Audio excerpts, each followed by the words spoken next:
Kesesatan kami. Terpujilah Kristus Tuhan, Raja mulia dan Tuhan bersamamu. Inilah Injil Yesus Kristus menurut Santo Matius. Sekali peristiwa, pergilah seorang dari ke-12 murid itu yang bernama Yudas Iskariot kepada imam-imam kepala. Ia berkata, "Apa yang hendak kamu berikan kepadaku, supaya aku menyerahkan dia kepada kamu?" Mereka membayar 30 uang perak kepadanya. Dan mulai saat itu Yudas mencari kesempatan yang baik untuk menyerahkan Yesus. Pada hari pertama dari hari raya roti tak beragi, datanglah murid-murid Yesus kepadanya dan berkata, "Di manakah engkau kehendaki kami mempersiapkan perjamuan Paskah bagimu?" Jawab Yesus, "Pergilah ke kota kepada si Anu dan katakan kepadanya, beginilah pesan guru, waktuku hampir tiba. Di dalam rumahmu lah aku mau merayakan Paskah bersama-sama dengan murid-muridku." Lalu murid-murid melakukan seperti apa yang ditugaskan Yesus kepada mereka dan mempersiapkan Paskah. Setelah hari malam, Yesus duduk makan bersama dengan ke-12 murid itu. Dan ketika mereka sedang makan, ia berkata, "Aku berkata kepadamu, sesungguhnya seorang di antara kamu akan menyerahkan aku." Dan dengan hati yang sangat sedih, berkatalah mereka seorang demi seorang kepadanya, "Bukan aku ya Tuhan?" Yesus menjawab, "Dia yang bersama-sama dengan aku mencelupkan tangannya ke dalam pinggan ini, dialah yang akan menyerahkan aku. Anak manusia memang akan pergi sesuai dengan ada yang tertulis tentang dia.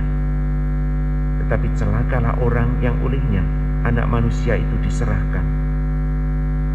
Adalah lebih baik bagi orang itu sekiranya ia tidak dilahirkan." Yudas yang hendak menyerahkan Yesus itu menyaut, "Bukan aku ya Rabi." Kata Yesus kepadanya, "Engkau telah mengatakannya." Demikianlah Injil Tuhan.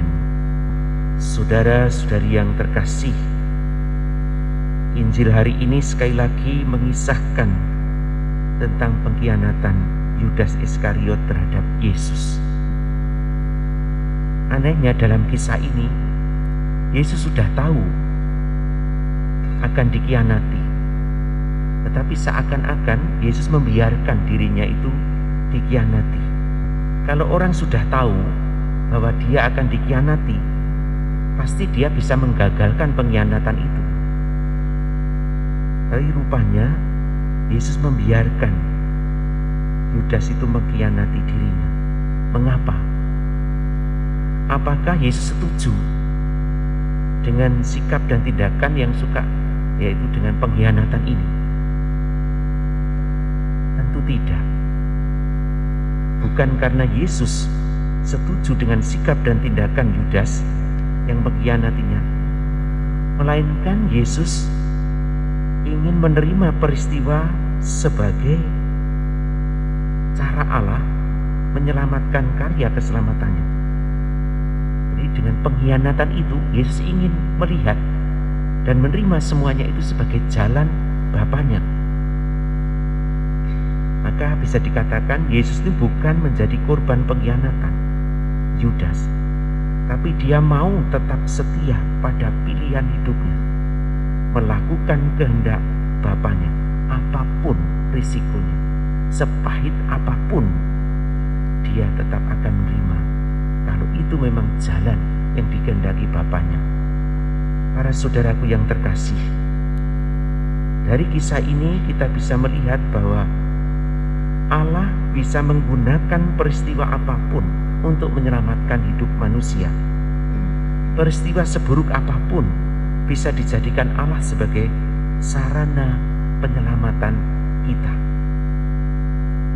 Maka selama pekan suci ini kita diajak untuk sungguh-sungguh merenungkan peristiwa-peristiwa pahit dalam kehidupan kita, dan kita diundang untuk menyatukan dan menerima semuanya itu bersama Yesus, sehingga kita bisa menerima peristiwa sepahit apapun dengan tulus ikhlas.